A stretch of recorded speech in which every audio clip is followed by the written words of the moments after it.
soki Vital Kamerhe na Amida babongo la motema te ndenge tolobaki yango ke Amida asenga bolimisi epa ya JB babongisa na JB bakabwana soit bazongana na ndenge ya bien soki asali yango te nzambe akotika fimbu te akobeta kaka parce que oyo eza fimbu ya liboso nzambe azobeta lisusu akobeta kaka jusqu'à ce que bakoyana makolo na ye nzambe abeti pitumbiye likolo ya Moïse Mbiye. Donc programme ya nzambe eza kaka ke a gagné Moïse Mbiye mais lokola azoyoka te nzambe akobanda kobeta ba proche na ye kaka soki Moïse Mbiye a continuer kaka fimbu mususu ya nzambe ezoya kala mingi te nzambe akobeta lisusu.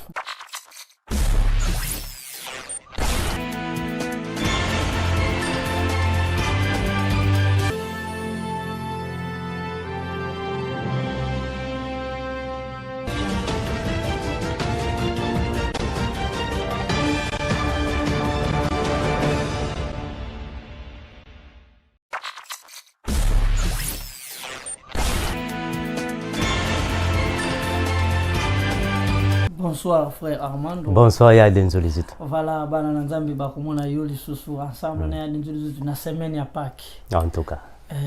Oyebisi bangona onini avatoki na musina so na semaine sainte. Vraiment mes salutations à tous. Bon omoni ndenge ezalaka pona biso semaine sainte ezande to méditer la parole de Jésus-Christ. Ah, vraiment le frère Armando Ngoma kinana. Voilà, il y a des gens qui semaine à Pâques azana le frère Armando. Ba pelle na bino na ko mabuzo commander yango sala toujours il y a des gens azala na le frère Armando. Vraiment que tu zone libino le susu en direct il y a des gens ndenge bolanda ki biso la fois passée na pétition nyoso sepela kinango frère Armando. To moni lelo na prophétie moko boye olobelaki internet ningani batu babengi belé batindi ba email belé parce que nzambe akosaka te en tout cas vraiment que to yebite soki bande ko mususu pe bakokaya kozona nzela na singa mais ba prophétie oyo yo pesaki na Amida Vital Kamerhe ekokisami mais batu bazondima yango kaka te. Bon, il y a des homonymes, dernièrement on appelle ça qui Ésaïe chapitre 55 le verset 8 et le but que car les pensées de Dieu ne sont pas nos pensées et nos pensées ne sont pas les pensées de Dieu. Donc nzambe na biso to kanisaka ndenge moko te. Yango wana nalobaki yango déjà que bato oyo balobaki que Loris la congolaise akufaki na coronavirus. Donc nzambe amonaka makambo ndenge wana te. Ezalaki nde ba prophétie oyo nzambe apesaka pona bato 5 wana to tangaki. Nzambe nde azo agir na ndenge na ye. Parce que to pesaki déjà ba avertissement verbal ba yoka kite nzambe nde azobeta pe akobeta lisusu. Voilà frère Armando parce que to moni batu mususu ba komaki ya malamu batu mususu ba komaki d'une manière négative mais na ba o quand même ba bengaki lelo to moni ba kati parti wana ba lobiki ya prophète malobane akoki malobana lobaki ekokisa misko eryo zoki olobaki ka pona prophétie. Oh, ezalaki ya fali pour pas Moïse Mbiye bien aujourd'hui peut prophétie ya Vital Kamerhe na makambo oyo to moni lelo. Très bien. Au moni il y a une prophétie oyo kaka to pesa ki mokolo wana pona na vision ya Moïse Mbiye jibempe na azolela mwasi na ye. Kamerhe pe akota ki tolobaki yango déjà. Ke tolobaki yango déjà que nzambe na likolo ayoki kolela ya jibe parce que jibe alela ka mwasi na ye na ndako. Nzamba yoki kolela na jibe alo azo sala jugement na ye nzambe azo beta maintenant ko beta oyo nzambe akobeta eza kaka ebandeli to yoki ke Vital Kamerhe ba kotisi prison et Amida atie maboko na mutu azo lela ndenge moko lelo ngana komi lokola Jean-Baptiste Vital Kamerhe akomi Hérode donc nazo yebisa Hérode Vital Kamerhe tika mwasi ya batu po nzambe na likolo ayoki kolela ya mobali na ye soki otiki ete nzambe akobeta ye eza kaka ebandeli po tolobaki yango déjà ke nzambe akofrape mais oyo eza kaka ebandeli nzambe akobeta lisusu akokontinue kobeta. Voilà, frère Armando Makinanga Tobiki, Bananzambi Naskolanda, frère JC en direct à Cape Town, Topesho Bambote, Longona Mama, tomonaki photo ya mwana ndenge otindelaki biso vraiment ke nzambala ndayo ndenge abatela famille na yo moko précisément vraiment ndenge bozokozwa tana bino ya kozwa biso na nzela na singa pe ko analyser biloko tozosala. Mais lelo tomoni par rapport à épidémie ou pandémie ou ndenge beti na monde parce que lelo tomoni tozo continuer ka ba confinement na bandako. Prophète Armando Makinanga nini o lelo yozo penser lobi kuna pona ko continuer ministère ba to lelo ba vanda na bandako l'église continuer ka na réseaux sociaux. Bon, il y a des homonies dernièrement na loba qui dit que nzambe apesa nga révélation pour na coronavirus. Apesa nga Psaume chapitre 91 verset 7 et lobi boye que 1000 tombent à ton côté et 10 000 à ta droite, tu ne seras pas atteint.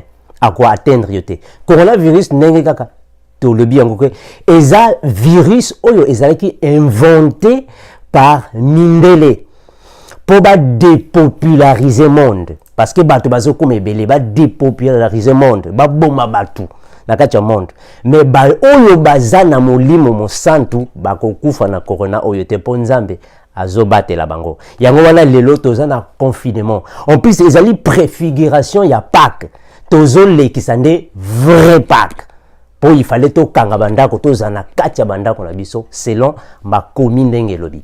Mais pas que ceux qui ont le vinde moi les frères Armando batu baruboya parce que pas qui toi batu tout faut bakende oyo na lingala to ba ekutu l'air tozokola yenga mandala la folinda la kitoko ok na ngoti église lelo batu ba bi na Pâques basala culte mwizanga spécial mais les lois qui étaient non c'est l'homme a commis bateau faut pas mananda pour tout l'exa pas qui kitoko ce que quoi copier ça biso détail. Bon il y a des homonies église catholique à Kosibiso et Belé et ça ne m'a cambo Belé oyo église catholique balaki sabiso ezali ba fausseté Pâques oyo et si la ezala PAGUE ezali fête ya ba juif Pâques oyo ezali pour la fête ya ba juif bazo célébrer journée ya indépendance na bango tango bazalaki na Égypte ya ba israéliens mais na Pâques oyo esilisaka na ezali nde Pâques ya bana nzambe mais sauf que tokoki ko fêter Pâques libanda te na mandalala parce que Pâques oyo bana Israël balekisaki na Égypte ezalaki kaka préfiguration ya Jésus. Pour biso lelo tokoki ko fêter Pâques te parce que ba critères ezalaki ebelé et biso tokoki yango te parce que na Pâques il fallait kozwa mwana pate bobo maye makila na ye botia na ba porte ale nzoto na ye bolia yango mais on Pâques ya lelo tokoki ko boma mwana pate te na ba famille nyonso pour to lia yango. Donc, vrai Pâques, ezali nde kozala concentré na parole de Dieu. Parce que moi na pate oyo bango ba bomaki, ezali Jésus-Christ. Il fallait qu'on lia nzoto ya moi na pate. Donc, eza Jésus-Christ. Donc, la vraie Pâques, c'est Jésus-Christ. Parce que yende aza vrai agneau. Voilà, le frère Armando a pesi biso détail ndeko yo kakano kaka na ba conséquences. Atan église okendaka o metenaka kutu eloko moko te yo bombaka vraiment kena yango à travers réseaux sociaux s'occuper au Golanda biso zo ata yango na ba le temps ata zotala ata zotala ya dendu to zotala bande ko mususu salaka na biki parce que moi na maile même na classe akomaka explication pour comprendre matière pour ce qu'on comprend une explication c'est que matière peut moi vendre bien exact c'est pour cela mon professeur Nios à la introduction et razoper sa cours na inda me marabongo c'est pour cela mon ya denzo pe alinga kope sa biso explication na détail pour to comprendre réalité. Frère Armando ebe to passer les l'autre boni ndenge opesi biso na manaka wana nyonso mais to yoki sango ke lelo Vital Kamerhe oyo pesela ki prophétie ki lelo pas prophétie wana bato bazwa ki onka donc un pied levé kato lo baka bongo alveille ke babi oya uti wapi lelo bikete non Vital Kamerhe kala tenzamba zo beta 3 semaines ka ya pamba boto moni pa maloba na yo boy en direct États-Unis voilà, Jésus. Na Congo Kinshasa et Salimba moko alliance preuve nemba mo emonani mais bato bazalaki na ye kuna balobelaki yango te bazwa prophétie. C'est pour cela que ndenge to le sabino temps en temps que Nzambe asala d'une manière et d'une autre. Voilà. frère Armando ayebisaki biso ke Vital Kamerhe faire attention parce que nzamba linga frappé lelo frère Armando yo sali politique te na ministère oyo yo lelo ozo osala ki nzamba la kisaki yo yo pesaki message wana na yo zwaki na révélation wana o transmetaki yango sima nango yo ebike eloko ke na réseaux sociaux pensez na yo zalaki na oneli bon oyebi il y a des Bible et le que l'esprit sonde même le cœur de Dieu. Et Nzamba yebisi biso na Amos chapitre 3 le verset 7 que Dieu le Père ne fait rien sans avoir révélé son secret à ses serviteurs les prophètes.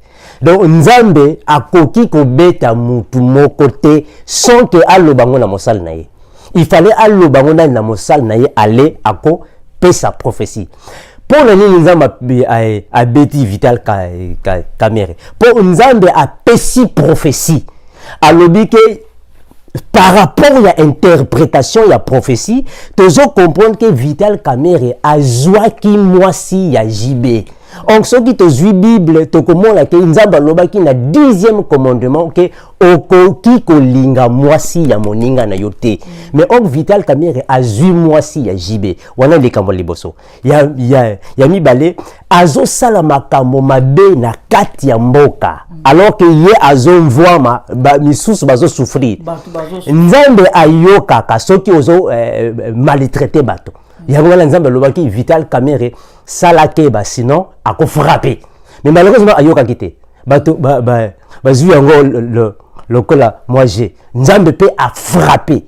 Alors frappe wana pe ezo kotisa pe na Amida na kati. Parce que tolobaki ke Amida a sala keba Nzamba ko frapper. Parce que azo longwa mibali na mibali. Nzamba ko frapper. Peu heureusement Nzambe a frappé. Mais tout le monde Amida azolela. Tout le monde azolela. Mais biso tozo yebisa Amida kolela nanu te. Bombande mai ya makila au ce soir parce que Nzambe akobeta lisusu. Est-ce que tu vois? Nzambe a beti et akobeta lisusu. Vraiment les frères Armando Nandeko yo aux approches ya batwana transmettre link oyo transmettre ngo bande ko balanda bayo comme sikoyo nini yo yesi mama Amida parce que na parcours na ye ya lingika batu o baza influence batu bana mbongo mais bande ko na pesa bino détail moko boye pona ko pesa commentaire na biso libala oyo ebota mwana ekufaka te mwasha liboso soki yo boti na ye baka soki bosali divorce ata boti ne bana mibale bana wana sikoyo mama bana na po baza na relation na papa soki na baza na 3 à 4 nani oyo mutabando pesa ba information ya bana na patata oyo bakabwani très bien yango omoni makamango c'est pour cela moni bino bolanda biso bo comprendre nazo pesa bino ba détail avant to kena les frères Armando parce que na posa o nyos to retourna à répondre biso bino pe bo comprendre exemple les frères Armando herba papa ba bota ki biso oyiba père pe kala bazale pe basi mi balemi sa to meto tikolo mo na place baswanité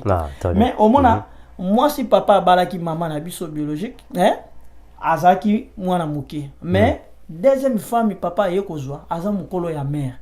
Mais si tu as biso to ke maman wana aboko la biso automatiquement to benge lisusu kombo na ye et qui changer ba benga ke maman kolutu te de fait que ya yesima ya maman automatiquement ba benga ke maman leki ni ne sali ke ba benga maman leki po ye na sima mais aza mukolo ya mwasi ya liboso oyo papa botaki na ye otali c'est pour cela na pesi bino exemple au bolimbisa na tana zuit ozo continuer na pesi bino exemple au bozala vraiment que bozwa tana bino bolanda biso na bokebi boyoka nini prophète azoko yebisa biso à travers les réseaux sociaux au moins on a pesi exemple wana isa bande ko mingi ako comprendre te asalika commentaire moko pona base pona délire entre temps c'est pour cela faut comprendre les frères Armando sikoyo na ndenge yo monaki mama Amida na ba paramètres wana lelo Vital Kamerhe bakangi na vision oyo lobelaki les frères Armando lelo peuple congolais bazo souffrir ozotala na ba image lelo ozotala lelo na monde Congo eza na bombengo ya makasi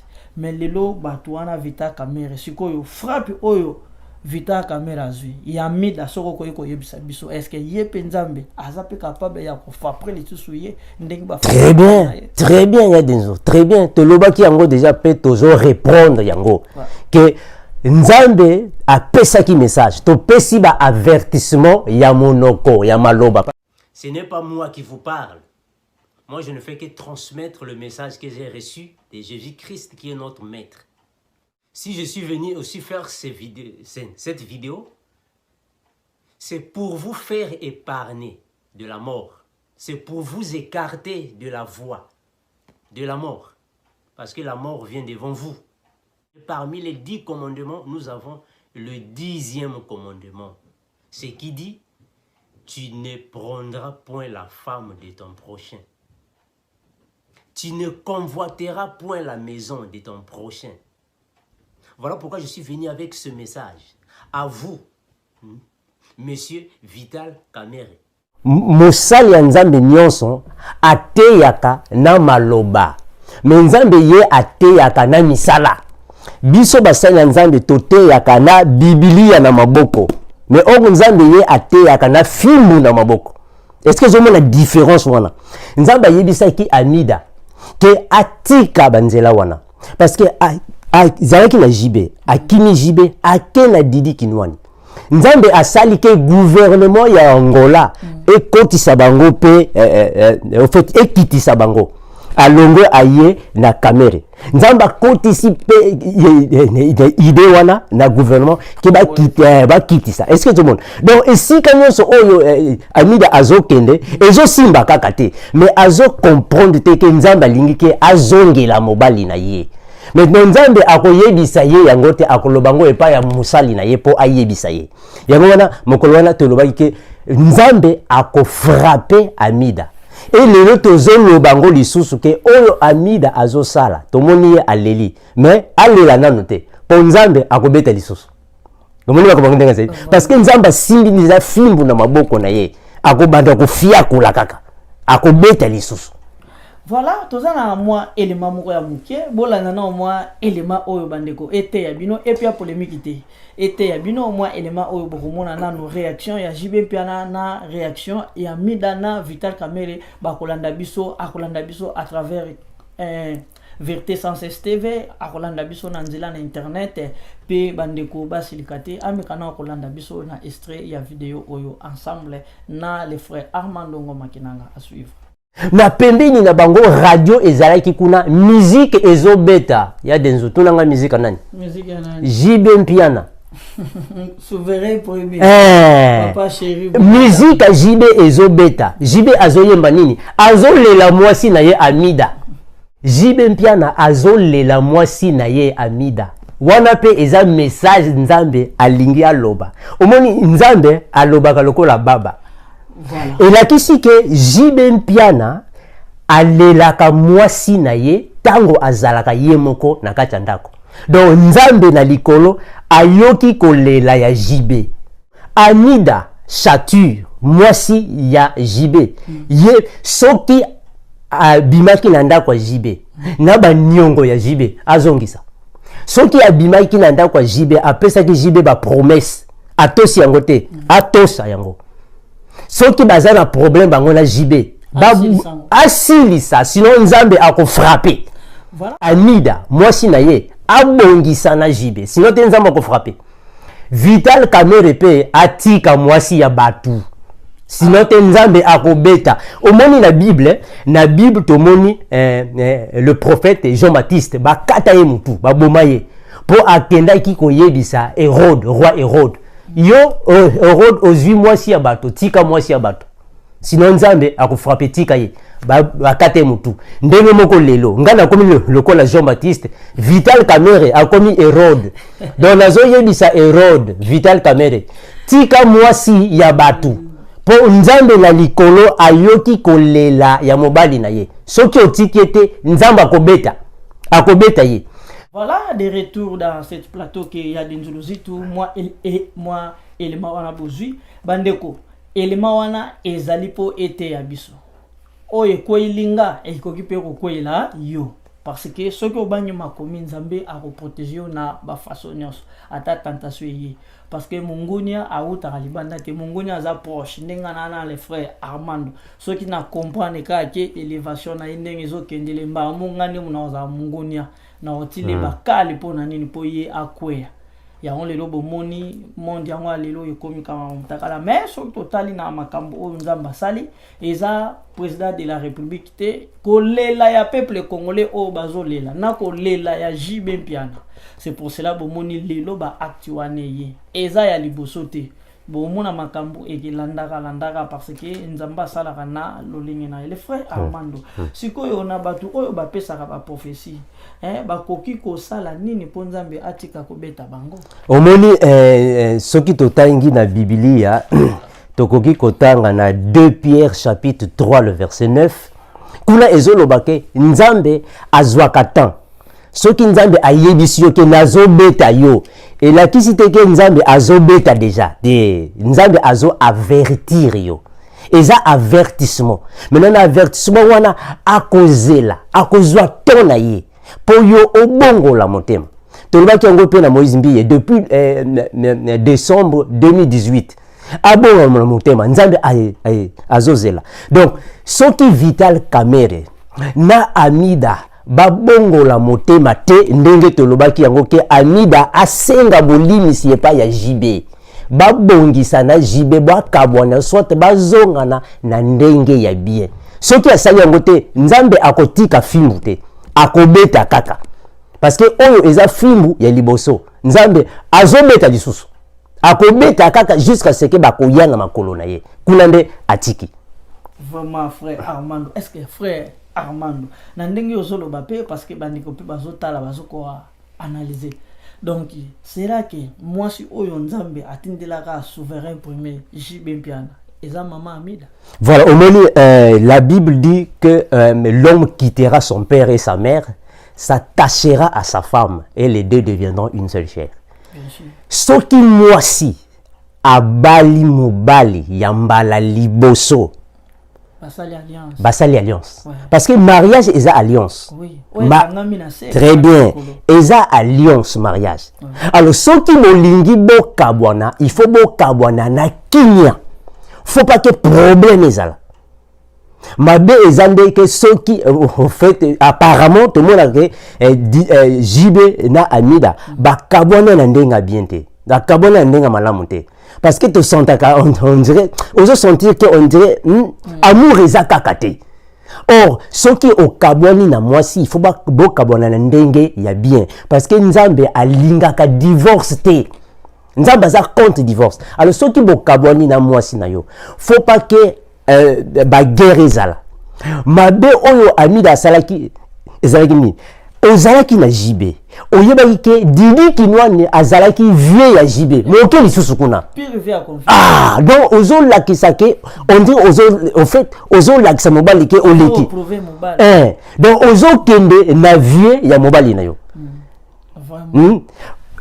esili kaka te alongwe kuna ake lisusu na vieux ya mobali na ye ya lisusu donc azosala nde makambo nde na nko donc eza bien te soki mwasi na mobali babalani basali alliance soki bolingi bokabwana na kinya tango boko kabwana faut pas que binemi ezala ke yo ozotola yo olingi olakisa mosusu wana te nzambe akobeta mutu oyo aza na faiblesse parce que nzambe beti Amida pona nini ezana bato ebele bazo comprendre ngote yango wana to pesaki Esaïe 55:8 ba penser na biso eza ba penser ya bato te biso tozo kanisa ndenge ya molimo eza boyi ya densu Amida tango longwe epa ya JB asali nini akei kozwa mobali oyo aleki mobali na ye na mbongo elakisi ke yo naza sima na yo okosala nge eloko te ezomoni ake kozwa mobali oyo aleki mobali na ye na mbongo donc eza déjà qui orgueil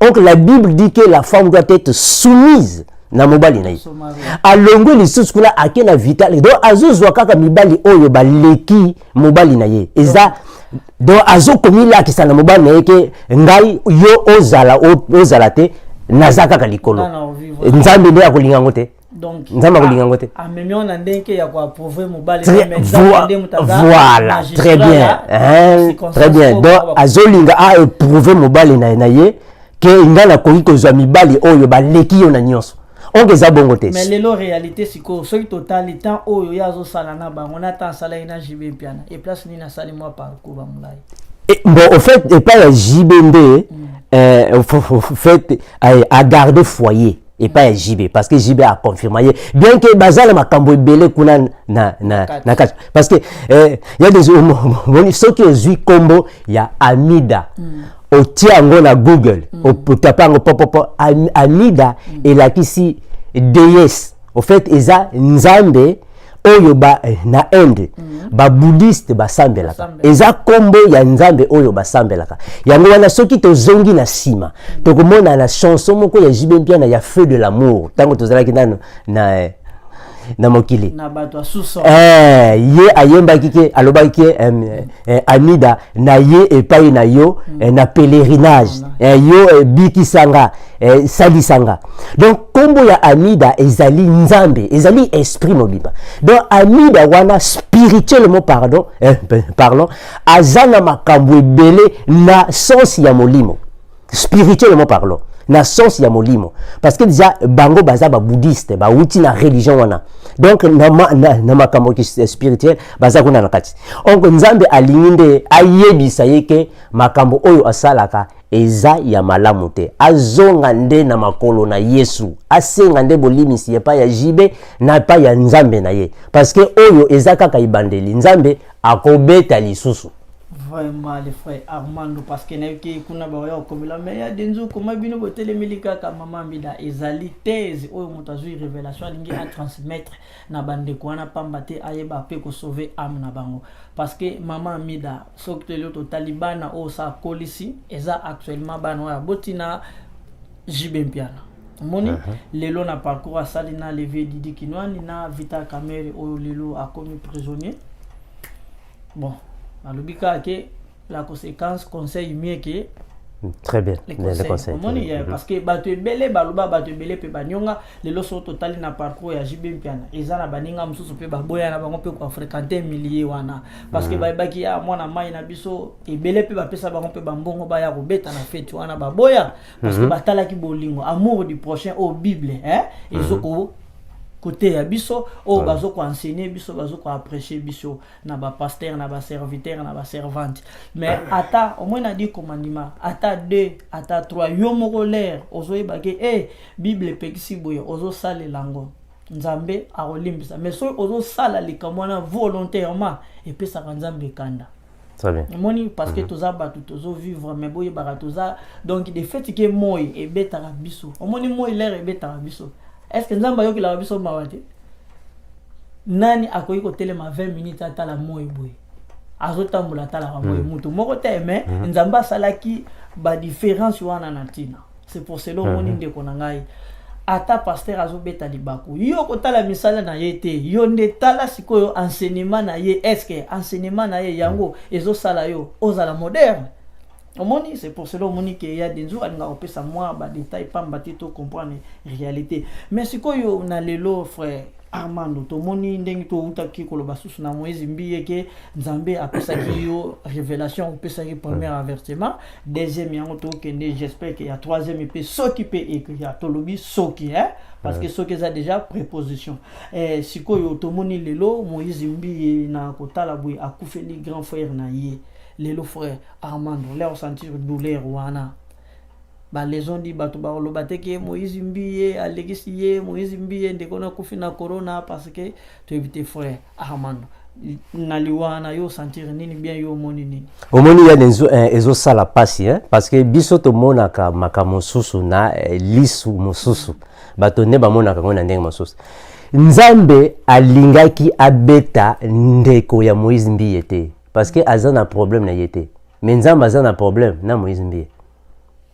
nzamba azana problème na Moïse mbiye na pesa ki prophétie mokolo wana na lobaki boye David tango azwaki mwasi ya soldat na ye abotisi ye mwana nzamba silikaki nzamba silikaki contre David mais nzamba abetaki David te abeti mwana tango nzamba abeti mwana wana programme ya nzambe ezalaki te abeta mwana abeta nde David mais lokola David aza mosali na ye oyo alingaki abeti mwana po alakisa David ke soki yo o continue na kobeta pe na yo ndenge moko na Moïse Mbiye nzambe azalaki na problème na Pichu Mbiye te mais nzambe azalaki na problème na Moïse Mbiye mais lokola tozopesa ba message ya munoko ya maloba azoyoka te nzambe akobanda koteya ye na ndenge na ye donc nzambe akobanda kofrapper ye indirectement donc nzambe abeti Pichu Mbiye likolo ya Moïse Mbiye donc programme ya nzambe ezaka ke a gagner Moïse Mbiye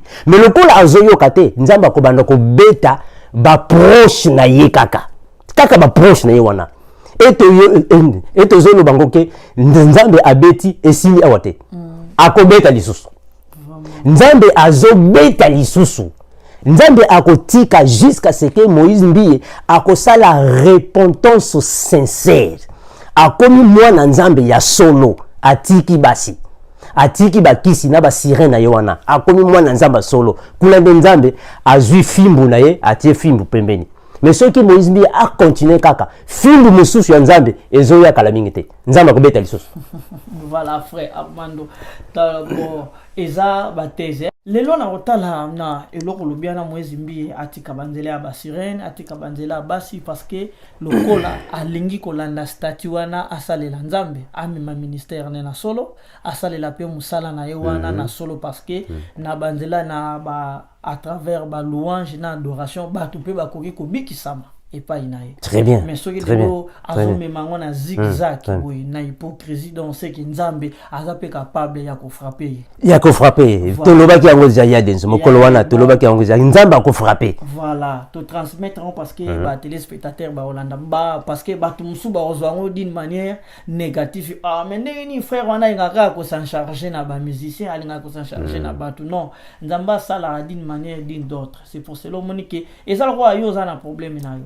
Papa na yo moko kutu papa na yo na libala bokendaki na papa mais so aussi problème na moi sino osundoli papa ke papa pasteur pourquoi ah monyango frère Armando na ndinga polémique te eza ya homme de Dieu moko boye asala ki émission moko passé alobaki nga kutu d'ailleurs mu ya ona l'église de réveil na linga kutu ko kanga masusu kutu na ba pasteur te parce que ba pasteur ya l'église de réveil bazalaka bazoba oyoka ye langage wana prophète wana bimisaki na bo tange kombeza réseaux sociaux bon bazalaka bazoba na ndenge nini en fait na ndenge batanga te au niveau intellectuel na bango eza pena toujours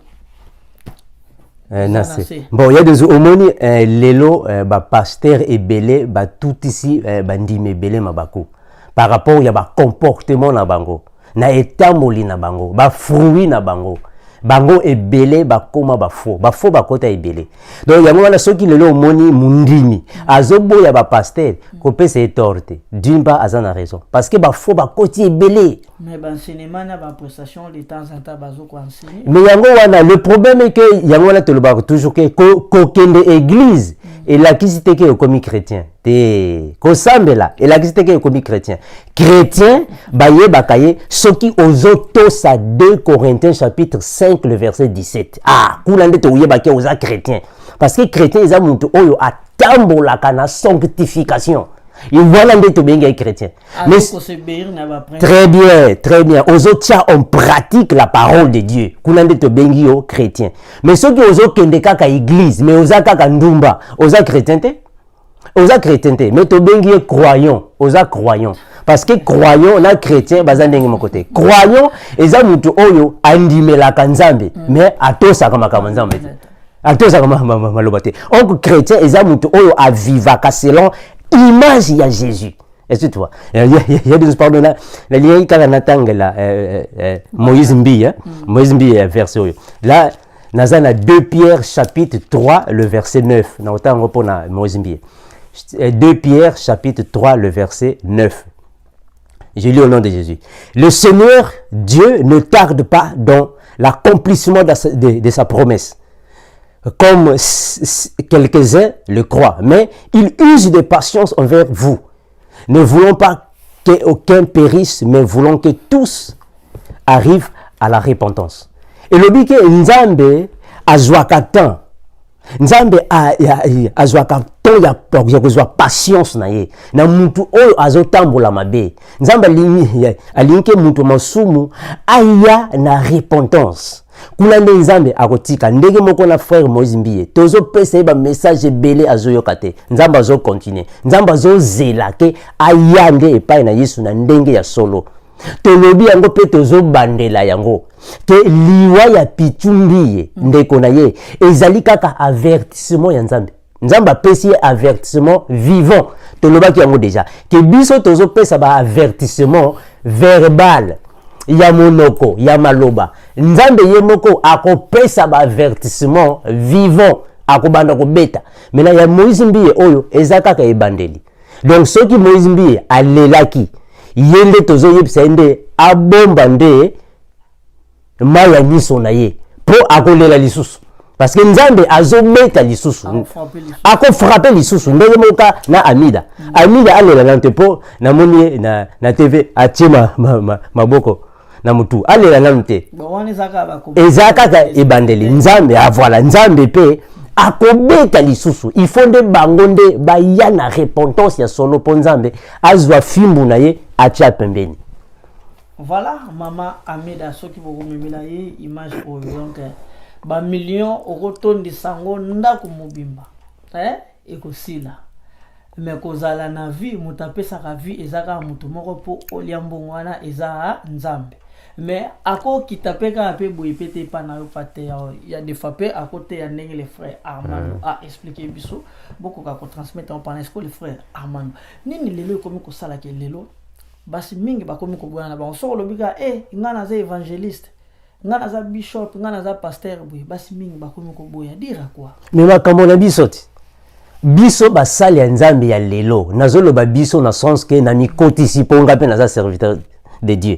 Donc ba vrai ba comment on dirait mukie ba faux ba comment yebele donc ba tumususu bazo komi benga serviteur de Dieu mais azana serviteur de Dieu donc aye kaka na église pour kaka cupidité azwa ka mbongo yango wana tozoloba ke ba pasteur nyonso oyo ba telemelaka en fait ba sengaka toujours ba dîme donc consultation au fait pesa mbongo assemblée pour na yo pesa mbongo makamu nyonso mbongo wana ezali susu makamu nzambe te ya denzo soki omoni yango ezali susu makamu nzambe te po biso tango toyaka na ba prophétie na mateya to sengaka mbongo mutu te parce que toyebi ke nzambe nde a mandaté biso tokosenga mbongo te donc yango wana ba serviteur ebele ba koma ba faux ba évangéliste ba pasteur surtout ba prophète ba koma ba faux ebele bazolala na basi ya bato bazosala makambo oyo ba pagano basalaka et comment passe plus que tout même bango parce que tout moni ezana ba pasteur ebele surtout que pasteur mais azana basi 2 mi balé mi sato parfois 5 ba pasteur ebele bazo abusé na ba jeune fille ya église to pesa ki prophétie wana ti ba jeune fille ya vierge soki omoni pasteur abimaka kaka na ba vierge yebake eza ba sacrifice na ye bazwaka makila wana po basalela ngo makambo na bango bakoma kokabwala nde bananye ba famille pasteur akoki jamais koloba na kati ensemble ke yo mama no azandoki tata no azandoki te wana za prophétie ozo kabo la famille. Voilà les frères Armando mais ce qu'on a autant na nyonso wana na ndenge yo yebisi biso l'air yo mona biloko wana lelo nini yo yebisi na bana nzambe parce que to moni pe biloko ngo et matisi sous incrédulité makasi yango wana tolobi Matthieu chapitre 6 le verset 6. Quand tu veux prier, entre dans ta chambre, ferme la porte et prie ton Père qui est dans le secret, il te récompensera dans le secret. Kosambela et la caractère, il faut okende na église au vandi ozoye babazote ayo wanande na sambelité. Kosambela ezali communion, communication na yo na nzambe, intimité na nzambe. Okoyi kosambela na kati ya chambre na yo. Osambeli sincèrement nzambe akoyoka yo nzambe alingaka sincérité yango wana devant nzambe basalaka kitetite kozalaka orgueilleux devant nzambe te soki oza kosala ngote po akobeta nzambe alingaka ba orgueilleux te parce que soki ozo ya oke naza yanke onaza teti nzambe akosilisa yo yango wana mokolo na biso tolobaki ke Loris la congolaise akufi na coronavirus te bato balobi ke non akufi na coronavirus biso tolobi te nzambe nde a frappé ye maintenant tozo tuna bato soki Loris la congolaise akufaki pour la coronavirus maintenant Pichumbiye akufi pe pour la coronavirus et maintenant Vital Kamerhe bakotisi boloko pe pour la coronavirus bato bazotala ngo kaka te yango wana Yesu alobi ke bino vous avez les oreilles vous écoutez mais vous n'entendez pas bozala miso bozomona te bozala matoyi mais bozoyoka te on biso tozomona ngo na ndenge mosusu Pichumbiye grand frère ya Moïse Mbiye akufi kaka na coronavirus te nzambe nde a frappé ye Loris la congolaise coronavirus pe nzambe a frappé eza nzambe nde azokokisa ba prophétie na ye.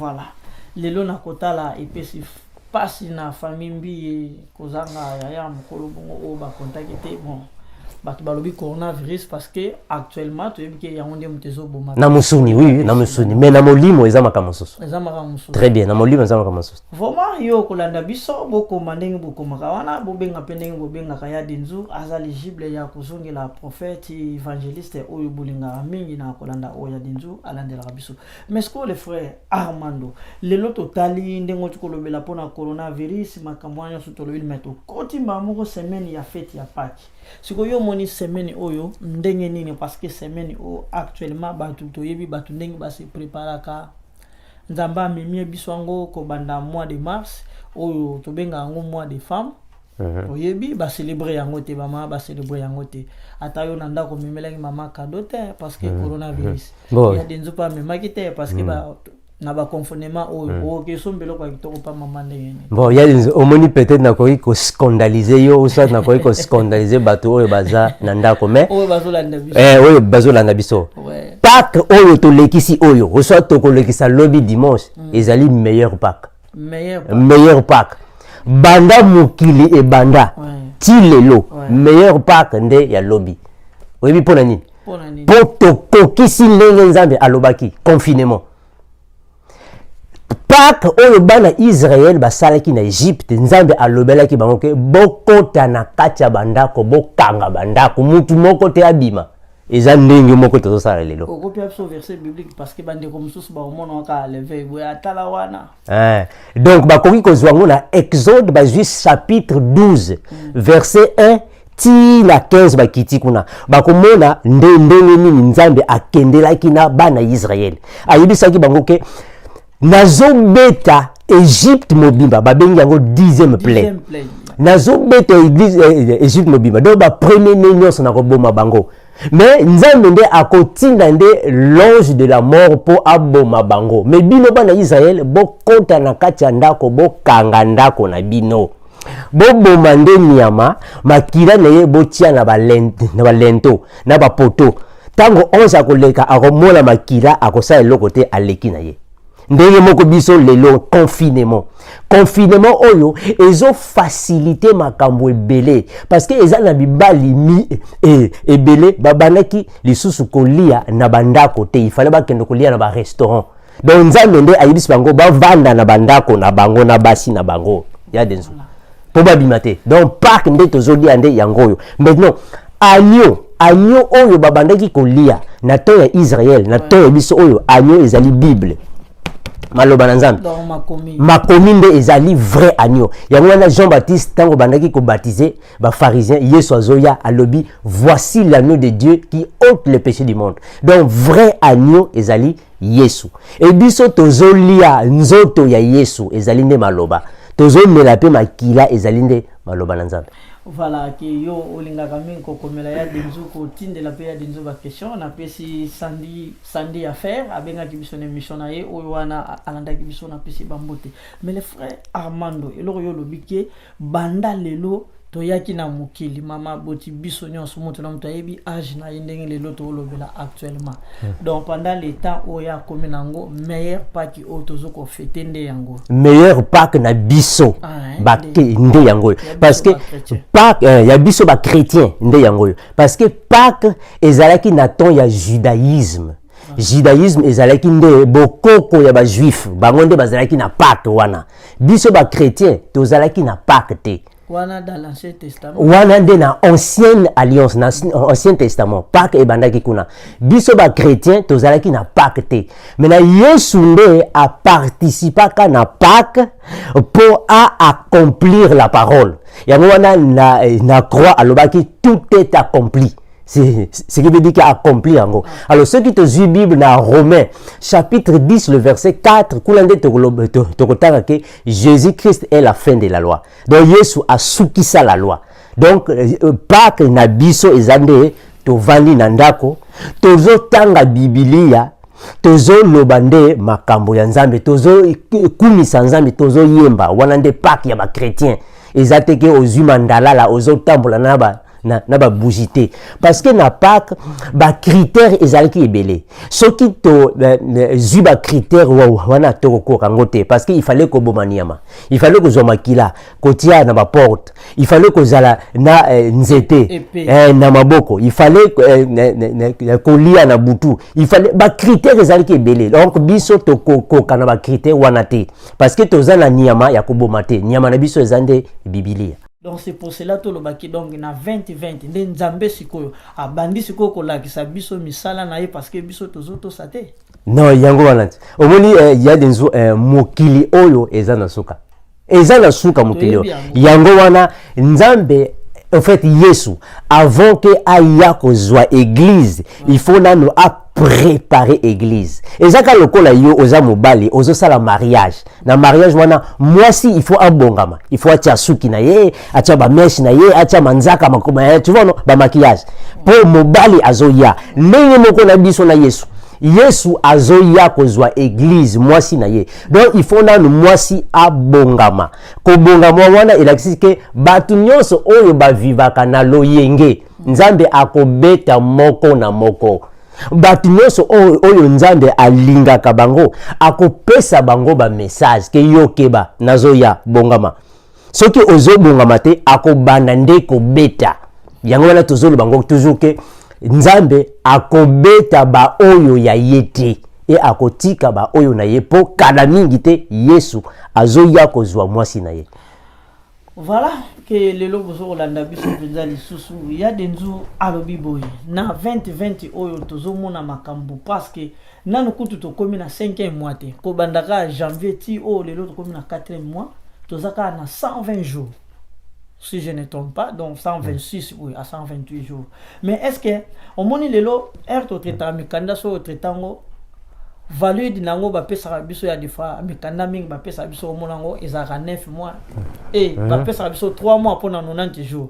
Mais est-ce qu'on ndenge to koti na 2020 o ba makambo e bandi biso ka ni bandeli ya année. Mais to koti na ba grand serviteur ebele ba servante ebele. Mais est-ce que biso ba na nzambi o bazo ko enseigner o bazo ko approcher biso, est-ce que tozo to sa maloba tozo batela pena mibeko totali bandeko. Donc point o soki lelo totali biso moko lelo to se pelate lelo biso tout ovena na bandako pona coronavirus ba président na biso basatandaki nango te biso moko pe to setandaki nango te mais na Bible bilembo oyo ba trace oyo ezali très bien.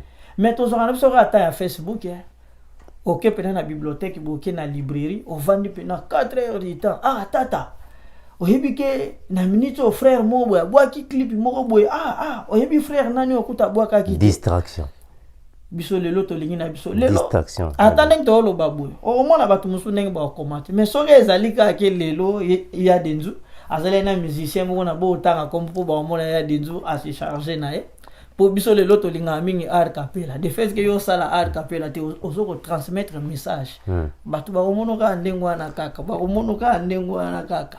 Omona iki mokolo wana dia denzu to pesa ki message moko ke nzambe ne abeta ki Loris la congolaise bato bele balobaki te eza lango te po bato bele bakufa déjà na loyenge to lobaki ke année oyo eza différent na ba année mosusu yango wana to lobaki 2020 égale à 4 2020 égale à 4 et là c'est que chiffre ya délivrance année oyo eza ndenge moko te na ba année oyo to lekisaki oyo eza année oyo nzambe nde azo préparer église.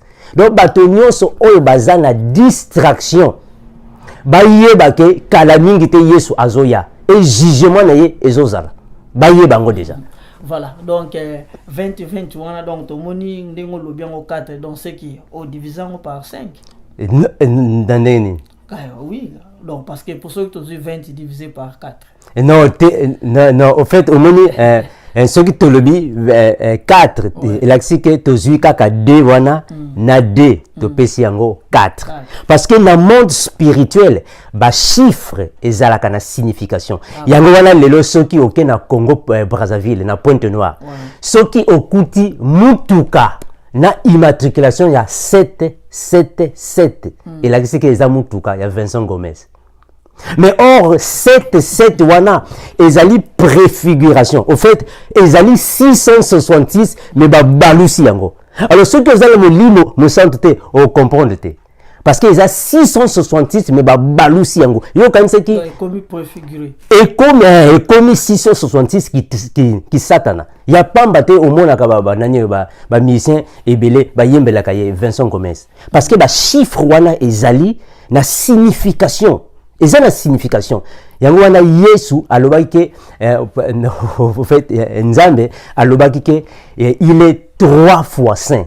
3 fois. 3 fois. Voilà, 3 fois wana ezali ba chiffre, ezali pas mate. Et Bible et le Bible que Nzambe azali na 7 esprits. Donc ezali ba chiffre oyo ezo symboliser makambo na monde spirituel. Donc, année où ils ont 2020, il a ici 4, 2 plus 2, 4. Ils ont les chiffres, il y a délivrance. Mais délivrance, on a nzambe akoya na vengeance pour akoboma bato belé. Il y a un go tozomona. Et tozoloba toujours que Moïse mbi azolela ndeko na ye. Na ndenge ya mabete. Tozolobela ke atika kolela mingi parce que nzambe akobeta lisusu. Amida azolela mobali na ye atika nanu kolela po nzambe akobeta lisusu tonke bakoya epa ya nzambe te akobeta fimbu na fimbu. Vraiment que peuple de Dieu vous comprenez question frère Armand Ngoma Kinanga sikoyo mama Amida tozwana no na likambo o lelo to moni actuel que lelo bakangi mobali ne pona lisumu oyo azoko nyoko la peuple donc tolo ba population. Donc lelo soki akomaki mokonza zwaki poste wana donc eza pona nation poso bato bazalaki te akokoma ne pe mokonzi te. Très bien. Mais sikoyo na mobali o bakabwana na ye sikoyo douleur nini oyo pena lelo ekokipe donc quoi donc quoi pousser ye aye banzambe a comprendre douleur o bakangi mobali na epo azoko faire souffrir peuple bien douleur oyo asalili divorce na mobali. Voilà, mais donc il y a des autres nayebi que en fait nayebi que aux journalistes na ko poser yo question te mais na ko lobaboye message soit prophétie oyo nzambe apesa ki na Amida ezalaki avant que bakanga mobali na ye vrai ou faux. Voilà, avant que bakanga mobali na ye. Or ceux qui azalaki sage parce que au monde internet ezana vitesse. Bien sûr. Sûrement déjà bato belé ba yoki message. Il fallait ayo kango. Voilà. Tu peux ça qui message une semaine ou 2 semaines je crois. Une semaine. Voilà, avant que bakanga mobali na ye. Maintenant nzambe na ye ezaboy. Ata soki bakangi mobali na ye. Motema na ye ezana na mawa na pasi mais nzambe eza nzambe. Il faut kaka asenga bolimi si pas ya nzambe sinon te nzamba ko beta lisoso. Donc, au lieu que nzambe abeta lisusu, ye ayoka déjà message, abenga biso poto sambela pona ye.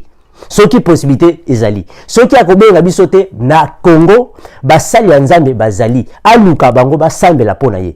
Po nzambe akobeta lisusu, kala mingi te. Tolobi yango. Ezamo passe parce que lelo na otala na kokota na bara wana le temps ata pona koluka bato ba défendre mobile peut-être oluka mais pona koluka basali na nzambe ba memoka sur les plans spirituels na tie pointe ah bon ezaka commentaire ya dinzu ameki kopesa to bona kokota na ba polémique mais eza selon lelo to mona selon lelo ba na nzambe ndenge ba koma ozula ministère parce que lelo to mona ki na passe wana population nyonso o baliaka na ye lelo elongo babina ki elongo lelo balandi yete omoni et pour ba nzambe ba comprendre ba kanye na mbeba na ya sali na mabe o ya sali bokonze uti na likolo yepe na se c'est pour cela bomoni donc oyo wana c'est que boye ba trace wana eza ya kala donc destin wana nzamba yeba ke mutu oyo na lire ya lingi ko memela lelo vie donc fona frapper ye na côté boye donc soit na gauche ben na droite bota ndeti ba million wana balakisaki wana na banza toujours ko illustré ba image mbongo wana ni osume mutu andimika ya zwana mais ezalaki ya projet mo basala po babikisa peuple babikisa nation parce que lelo batu bazo souffrir makasi vraiment mais lelo ebele bela mbongo la po yo koma nani vraiment ndeko na lola mutamema mbongo azate to mona ba président Mobutu to sekate mutasweta aliwa muninga azate mais lelo to mona président ex président d'Israël boyebi ndenge lelo akunama to yebi ndenge bazalaki biso to ana États-Unis to Michael Jackson yebisanga nini o lelo biso to mona ya Michael Jackson yi spécial bataille lelo batu to mona wana likolo minote mutu moko taza na mbongo bakunda na lupango ne ata awa na États-Unis biso tu basombela ka biso ata président actuel ya mboko soka kufi l'état akoza par ne mes famille bakosomba place bakokunda ye très bien ozomona la différence mais bana nzambe ba ko comprendre wana te jamais ba comprendre ngo parce que il y a des ezali problème spirituel yango wana mokolo wana tango to loba kina message que Loris la congolaise nzambe a frappé ba finga bisoti to loba ki yango pepo na fali pupa na jibe mpiana to pesa ki message pepo na fali pupa na jibe mpiana ba bongo la motema ba fanatique belé ba finga bisoti mais ya fali ezoya nzambe pe akobeta ezoya calamité bakobenga te ki prophétie ezoya po nzamba lobaka pamba te fali pupa pe abongama nzamba akobeta ezoya calamité te voilà frère Armando azoko s'en charger na bango te mais azoko transmettre bino selon révélation ya zozo mais les frères Armando na moi pena to komi ko chiter vers la fin il y a émission na biso ya lelo ke nini aussi ko de plus fort lelo yo pesi public na oyo et quoi il est vital caméra selon vision yo zwaki en fait oyo na koyi koloba eza ke nzambe nde asalaka justice na ye nzambe nde asalaka justice bato belé nazo landa bango bazo culpabiliser Vital Kamerhe bazo culpabiliser justice ya mboka président muninga na ye très bien ok bato belé bazana molimo mo santo te bazo comprendre kaka te ke nzambe pe azalaka na justice na ye nzambe pe asalaka justice na ye donc ce qui nzambe apesi ba prophétie na mosali na ye sur mutu wana ce qui veut dire que eza justice ya nzambe même ceux qui Vital Kamerhe abima na prison akene ndako na ye loboko ya nzambe eza kaka likolo na bango na fimbu na ye tonke bakosenga ye bolimisite akobeta nzambe aza mutu akanda nzambe azalaka na kanda soki nzambe aza na kanda na yo tonke okotosa te akofia kula kaka. Voilà, tu peux savoir détail na oyo frère na biso à transmettre. Lelo pour les autres bomona kenzambe azaka bulingo kenzamba betaka. Lelo bomona ki mbongo wana lere bimaki nani amonaki. Ah monia. Ezalera bato bazale na kati ndengi tozoyoka. Donc tozo comparer te meto pesa nde moi exemple pour bo comprendre thèse frère na biso azoko transmettre. Ere bimaki nani amonaki. Ba papa mbongo wana so ba pesa schéma depuis ndenge kota ki po kindi bakanga ngo ndenge bozo mona ngo wana na image c'est que esali transaction moko ebele po kindi kokoma na bakavu wana mais ka na kati pe nzamba sali d'une manière d'une d'autre kaka na bato ba memaki yango moko asali nini abimi donc bibliquement parlant sur total ina histoire wana ndenge frère na biso alobi na commentaire ya déjà ko pesa ezaki to yebi histoire autour de Babel nzamba salaki nini ngai na yo tokoki koyoka na te voilà yo na muninga tokoki koyoka na te pona ni fo confusion ko po moyen biso donc moyen mayele na biso leka ya nzambe exact c'est pour cela mendenge mo pele loto zo mona à cause de confusion ba tutu bazaki wale lo bozo mona avant ba kange combien de personnes ba kende na prison mais bazoko te ya biso bazoko enseigner biso tozoko combattre donc biso to lo bakele lelo to lengi ka ba ange baya na mapupu mabe yango wana mais so tali paramètre wana ndeko to comparer ya wonte mais analyser yo moko sur le plan spirituel il y a des homoni eza passe il y a des eaux eza na bato ebele bazana na kati ya ignorance bandimaka bandimaka ngote bandimaka te yango wana tozalaki na baprofete minene na Afrique, ba Simon Kimbangu, ba Papa Ndundu Daniel, ba profete minene, mais bandima bango te. Il faut nanu bakufa kulande zalaki mais akei déjà donc bandima ezande ignorance. Or Bible et lobike examiner toutes choses. Ne méprisez pas les prophéties, examinez toutes choses. Ceux qui prophétie qu'on méprise yango te, examinez yango. Sambe la paye pour na katandako, pour nzambe ayebisa yo. Malheureusement, ils ont ignorance, manque de discernement. Frère Armando a touché le suprême robolobi prophète Simon Kimbanga Salaki. Surtout biso na Congo, nzambe alakisa ki biso bandakala. Toyebi lelo nini le kapa ya Simon Kimbanga. Laissez mutu o bakanga batie na tono ya sidi. Ba soudé yango me mutu abimi dans l'espace. Mais soka zalaki mundele ba komela biso ndele lo to accepta yango. Omoni ignorance. Ozomona ignorance ba nazo ko approuver na maloba na ye. Ignorance mais asalaki ba démonstration oyo ba mindele ba moni ba mindele ba sala nini nyonso ba mona muta ba filma yango azalaka te.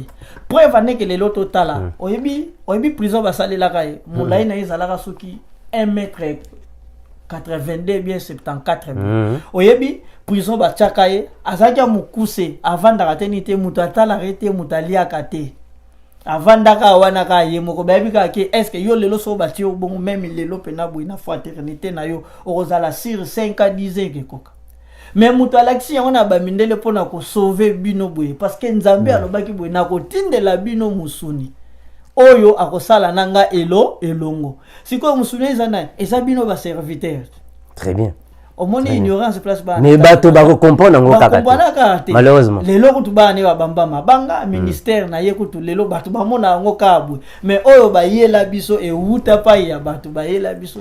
Au moins ceux qui totangi na Bible na Osée chapitre 4 verset 6 et le dit que mon peuple périt faute de connaissance. Donc ils ont battu belé ceux qui va traverser ka situation difficile na vie na bango ils ont manque de connaissance na bango moko tellement ba prophétie oyo topesaki ceux qui Vital Kamere abengaki biso ceux qui Amida abengaki biso tolingaki to sambela pona bango bien azwaki vidéo na yo très bien oh ya yebi peke très bien tolingaki to sambela pona bango basali repentance na bango. Dieu est capable de tout faire. Nzambe alingaki abalosa makambo wana parce que tout est possible à Dieu. Nzambe aza capable. Même Moïse mbi ependenge moko. Soki ayokela kibiso banda 2018 ti lelo. Abenga yo ou soit nga to sambela. Mbele frère na ye pitumbi aza na ye na bomoyi. Mais Nzambe ako frapper indirectement na ba proche na ye. Et Nzambe ako frapper lisusu. Soki ayoki lisusu message o été Nzambe ako continuer. Fimbu na fimbu. Ako continuer kaka. Voilà les frères Armando Ngoma Kinanga. Na moi pena to komi ko chiter pena vers la fin mais sur total lelo na réalité to kinoko suki ça parce que pandémie oyo to monango ezoko mataka asiko mata ezoko kitate parce que surtout zoni na makomi ndenge otalisi biso ki vraiment otozoko célébrer Pâques ya kitoko ezali bongo na année 2020. Très bien. Parce que biso tout oyebaki kaka eza ya bato mususu ba région mususu balobaki na l'an 2000 tokosimba banyama tokosakana na ba lion mais l'an 2000 on s'est légué lelo tokomi na 20 tokende ko intéger mususu tomoni yango te peut-être ba lion ngona ba botamite. Voilà les problèmes, il y a bisoté, il y a problème. Voilà les frères Armand. Les lorsqu'on siko na kotala na ministère na pandémie on deng tozo kendela sur le plan spirituel. Donc to maintenir kaka ndenge nzambe azoko beta biso parce que surtout lali to lamuki tozo mona partout dans le monde. Bato ya bato bazo kufa ezo mataka kaka. O pe lisusu bazo zo susu malade bazalaki bien ezoko matakaka. Siko surtout talent sur le plan spirituel bino beaucoup yebisa biso vraiment nini na citation auto comme na on a moment. Voilà, il y a des au moins sur le plan spirituel Bible et lobby allez faites de toutes les nations mes disciples. Il y a wana yomoko olobakango Éphésiens chapitre 4 le verset 11 et pesibiso ba ministère. Nzambe akoki ko yebisa yo makambo nyonso te. Oyo Nzambe ayebisa inga pona coronavirus ezalinde apesa inga Psaume chapitre 91 91 verset 7. Voilà. Il a expliqué ko banga te eko atteindre yote.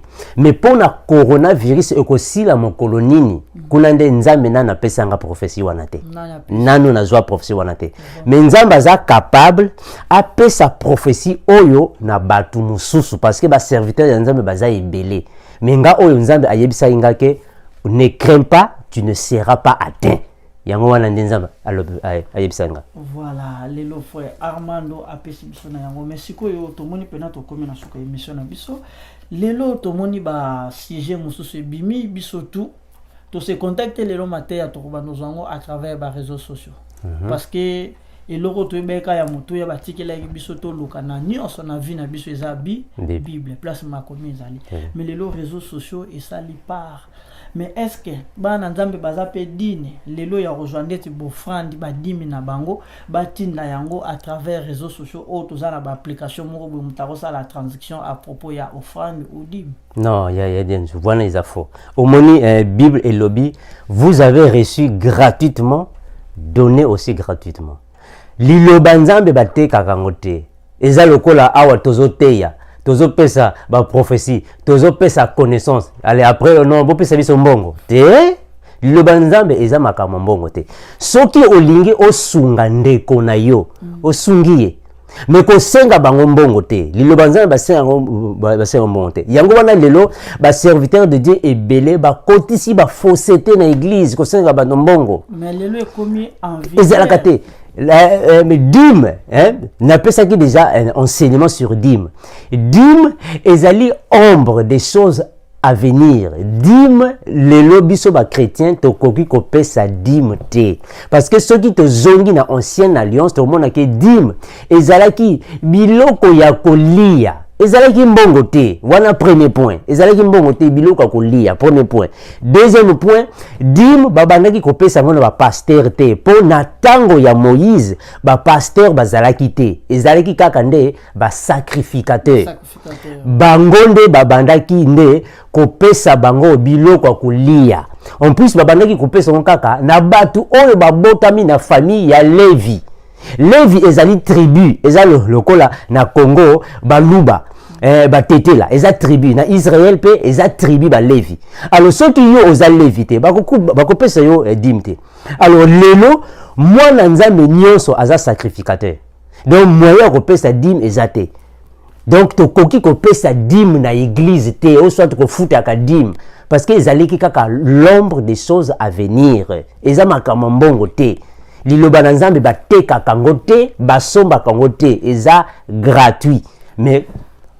Mais les lorsque on a bandeko oyo parce que na mona ki na Facebook bandeko mususu ba partager ba live parce que les lots matin nyon se comme en live tout monde na ba live wana ba lobiki pour na ko sala ba dimi na bino ba offrande na bino ba tina borer na bango donc baza na système ou tout ça on a ba téléphone na ba application ba pesi numéro ya ba frère ba kambi mususu pour na ko sala ba transfert wana bon to continue ba vie privée ya ba tuté to linga ki kaka ki ba na nzambe pe ba comprendre eza cupidité hein ya dans Bible et bengango cupidité dans le koso ya mbongo makambo dîme eza makambo biso ba chrétienté nazo bandelango bien eza pona biso ba chrétienté parce que dîme babandaki kopesa ngo na temps ya judaïsme on le bien très bien mais les loso tout est na ministère pe tambola na mbongo parce que yango wana na lobby très bien on lobby bien yango wana nga na lobby ministère et tambola na mbo mais biso to ça la ministère est-ce que to sanga ba mbo to sanga ba mbo te eza de cupidité et enseignement de ozo sala bongo soki olingi opesa nga $10 non frère amon de $10 somba ata carburant o tia na mutuka mabete mais soki oye nakte ya yo soit o consulter nga po opesa nga mbongo wala de komi cupidité on le dit que le ministère est tambolaka na mbongo d'une part oza na raison mais de l'autre part oza na raison te parce que toza obligé te ya kozala na idée nanu ya mbongo liboso et le ministère etikalisima parce que Bible yemoko et le dit que vous avez reçu gratuitement donné aussi gratuitement donc tokoki kotia makambo mbongo liboso te sinon nde otoko kwe ya makambo nzambe okokende liboso te yango wana na kisasa ozomona bato bele azolobaka soki opesinga $100 nakopesa bénédiction ya $100 bato ya $50 bénédiction mais wana babénédiction ya ndenge nini okomi koteka bénédiction te eza na sens te. Mais les lots sont totally beurre. Les lots sont totally les lots, surtout tout le bela. Actuellement, nous sommes au Congo et comment attaso au matin à bis na wentu. Au moins, on a mutumora bien boue abimisi Bible. Sur place, on a exhortation et bandi. Namonango. Mais na suka na peu au moins na bazui chassé, batambu si. Siko lelo na moment ya confinement oyo. Batwana lelo soki basala nzambe to ke kibunzambe za sacrifice olobi point mo weke ya kitoko olobi ke na ke ba téléspectateur na minute ba telemi parce que to komi na suka yango ya denja beti loko lelo yo na confinement oyo ndengi batwana na minute mo ba ke na ba lieu public wana basala ba exhortation na bango eza susute pour baza bofandi est-ce que lelo siko na soki baza ba vrai serviteur lelo nini o bango bakoye ko sala soki okopesa bango message. La Bible est le Bible Yesu alobi que l'heure vient et elle est déjà venue où les vrais adorateurs adoreront le Père en esprit et en vérité. Et s'il y a des vrais adorateurs eza muntu oyo asambelaka en esprit et en vérité. Makambo nzambe eza makambo mbongo te. Makambo molimo eza makambo mbongo te. Eza makambo nde ya esprit toteyaka te po tozwa mbongo me toteyaka nde po tobenga mwasi aya epai ya mobali na ye esili eza makambo mbongo te. Voilà, toi qui n'as pas cette question, Suka Bolandana, explication ya denzo. Les frères Armando sont le bibongo. Les loba loyer net en apoto. Actuellement, ba pasteur toyebi ke ba loyer wana ifutama par mois mususupe par séance. Siko ndeti wana to lo baka ke ba pasteur ba sala ka sacrifice wana parce que toyebi bien sûr ki bunzame za sacrifice. Nde yango moni na ministère wana ba tia ba service wana parce que ndeti kutu soto zubiso en Afrique et comment la église et comment ba membre ne faut pas foutre la ba pasteur ba palais. Ah, au moni Bible et lobby hein. Là où 2 ou 3 sont réunis en mon nom, je suis au milieu d'eux. Église et la qui cité que il faut te tonga ou soit te louer ba salle ya cherté. Église des aka ke na faute au moni awa na faute oyo. Soki to vandi ka biso mibale ou biso misato. Église yango wana. Batunde bazo compliqué makambo bazo compliqué yango no il faut saleza ezo lokola na RDC na landaki ke pasteur Marcelo Ntunasi azu plan ya église po basala ba nani ba investigation ou soit ba investissement église ya munene ya cher mais pourquoi bazo compliqué la vie c'est la temple.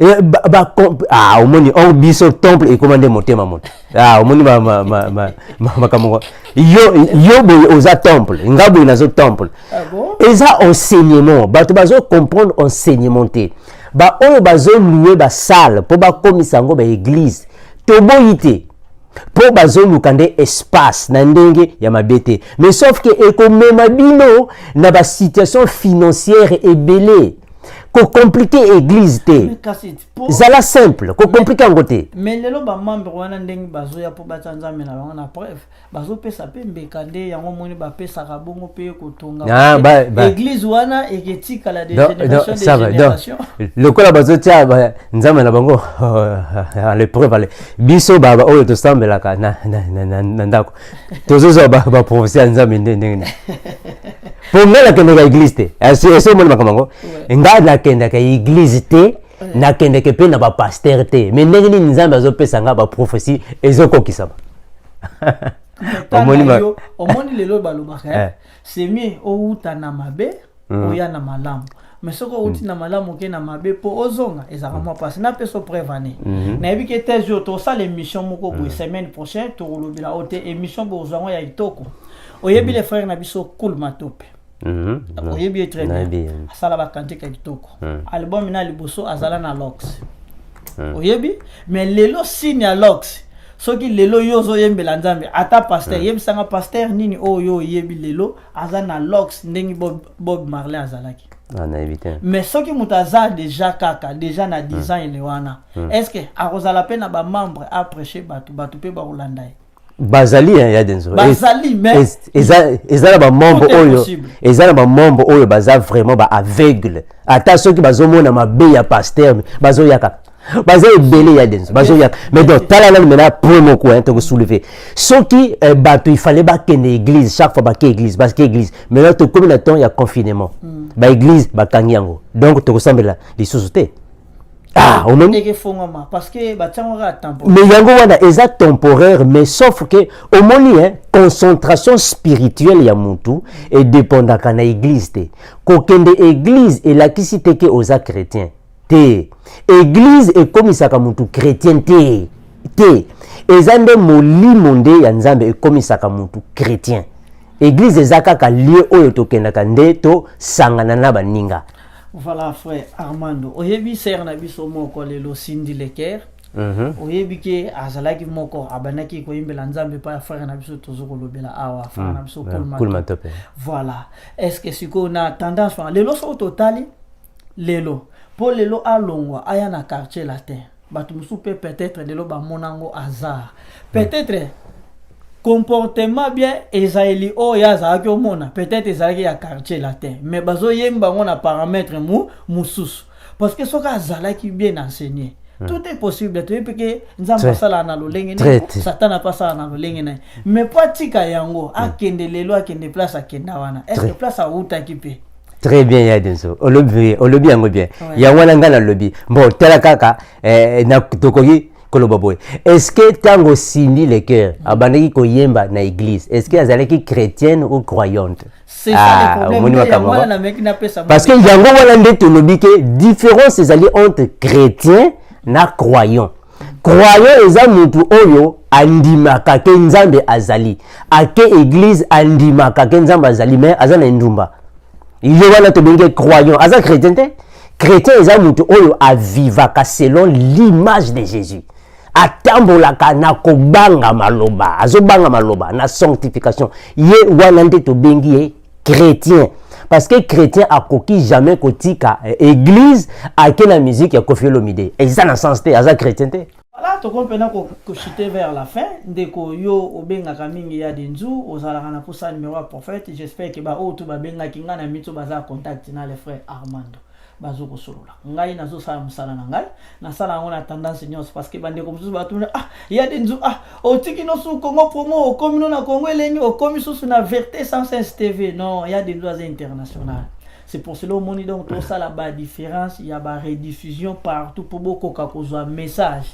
On comprend c'est pour cela il y a des moni azoko laksaka excellence ils en ont na ndenya mabete il y a des azamwana oyo a botami na Congo promo pe a koli na Congo promo mais ba chaîne wana nyos eza ba chaîne na biso to collaborer nango to mona pe information mususu mona ya RTNC France 24 à celle en rediffusion.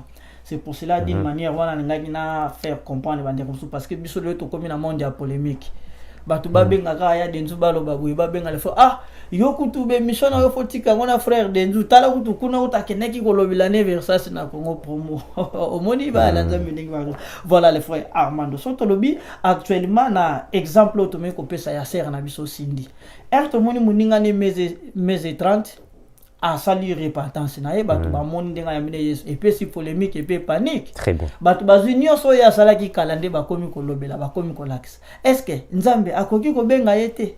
Très bien, c'est possible. Nzamba za capable ya ko benga mutu nyonso. To mona frère Carlito. Akoma pasteur. Ba frère de baba. Baza ebele eza même pe na jeune moko abandaki koyemba na wenge muzika ya maison mère.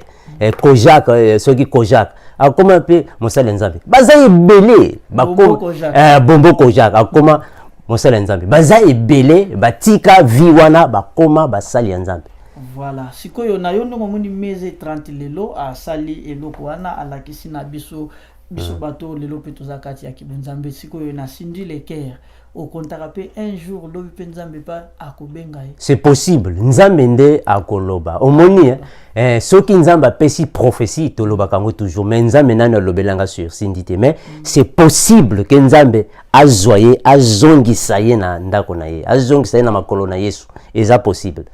Voilà, tout est possible à celui qui Tout croit. est possible à celui qui croit, oui. Voilà, qui est le frère Armando. Na été ceux qui ont coupé sa bambote non parce que na moto compena sur briefing ndeko na lingi na sala briefing ya denzu na nyonso bino bolandi biso biso pe toza ba sente donc biso tout donc toujours les kaka na makomi na ndenge toujours zo ba enseignement na ba prestation et pas ya ba serviteur ndenge biso tout pe to sala ki ba formation ya profession ou toujours ko sala ba transmutation pa ina bino c'est pour cela moni yo ko landa biso na ndako comprendre ndena no tezi base ya likambo nini to lobeli po o sali la biso commentaire ya kitoko na oyo wana yo linga ko komela ya denzo.